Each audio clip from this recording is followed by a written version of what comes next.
no teu semelhante e na natureza globalmente. Tá certo.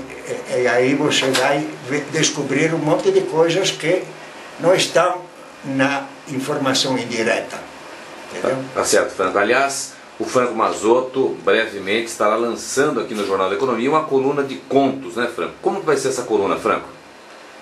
Uns contos curtos que têm um sentido, digamos assim, sobre, digamos, porque o meu ponto, o eixo da minha questão é justamente a diferença entre a receptividade indireta, que é condicionamento total, e a receptividade direta, que é descoberta.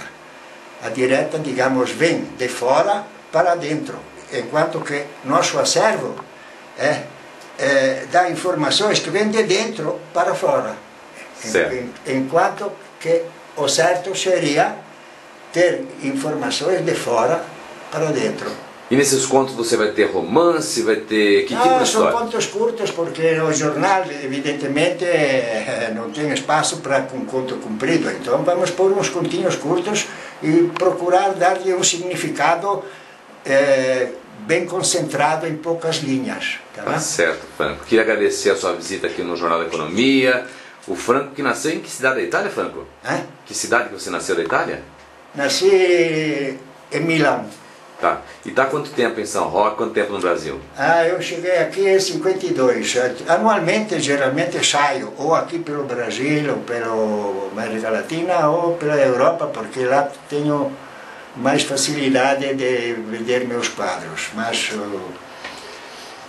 aqui estou desde 52. Tá certo. E o Franco faz algum regime para manter a saúde? Faz exercício? O que você faz, Franco?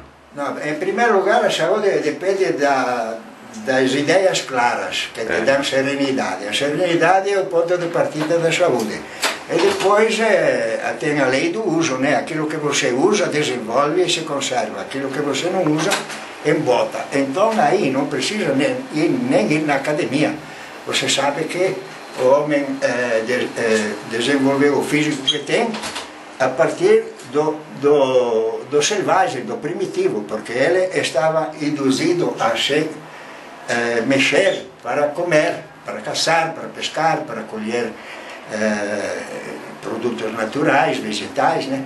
E a evolução dele se deu através dessa movimentação toda e da sua capacidade de receptividade direta, porque no começo ele não tinha nenhum instrutor. Ele não tinha inventado a linguagem, nem o fogo, tinha que se virar sozinho, tinha que observar e aprender a sós, né? Depois que começou ali com a linguagem, aí sim que começou a credulidade nele, em alguém que disse que podia lidar com deuses e demônios, ou que podia ser o chefe porque tinha mais lábia, né? Você falou em deuses. Você acredita em Deus, Franco?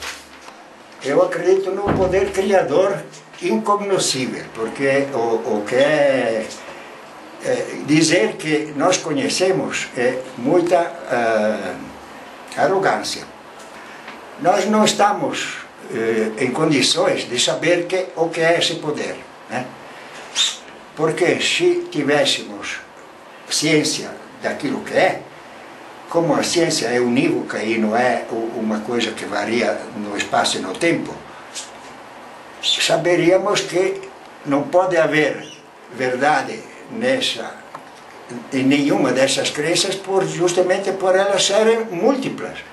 Tem mais de centenas de ideias sobre Deus, no Oriente, no Ocidente, no Médio Oriente, os judeus, os árabes, os católicos, protestantes, os confúcios, budistas e tal. Então, se houvesse uma religião, uns deuses bem definidos, aí poderia se começar a acreditar. Mas aquilo que foi dito até hoje sobre religião não tem nada a ver com religião. Religião vem do grego religar, que significa promover contato entre o cérebro humano e o poder que criou as faculdades do cérebro, entendeu? Essa é a religião. Por isso que nenhum bicho pode ser religioso, no sentido de que ele não está em condições de saber que há um poder criador e que ele é um produto da criação. Agora o homem sabe. Então, como é que ele consegue esse contato entre o mundo exterior, entre este poder criador e o seu cérebro, que é a obra-prima desse poder? Ele consegue procurando na natureza, né? E vendo o milagre da criação sob todos os aspectos, né?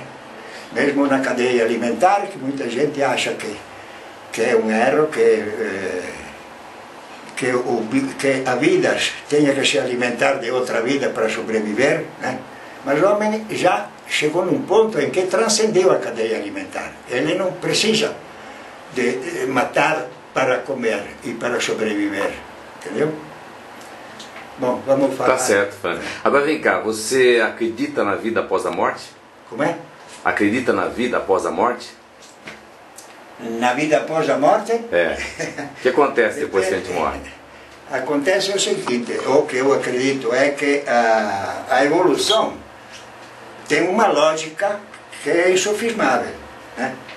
A um certo ponto, o nosso instinto, que é memória inconsciente, vai se tornar consciente. Então você vai saber, né, aquilo que viveu em vidas anteriores. Isso é uma gratificação, digamos, da natureza muito maior do que a imortalidade.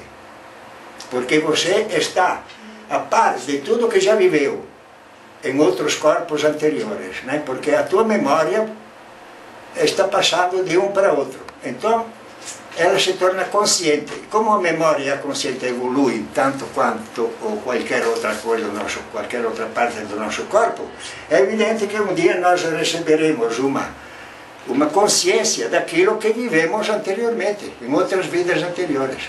Tá certo, então... Em outros corpos. Então o Franco acredita que nós já vivemos, que nosso espírito ele evolui. Nós estamos aqui em franca evolução e de que após a morte a gente continua vivendo.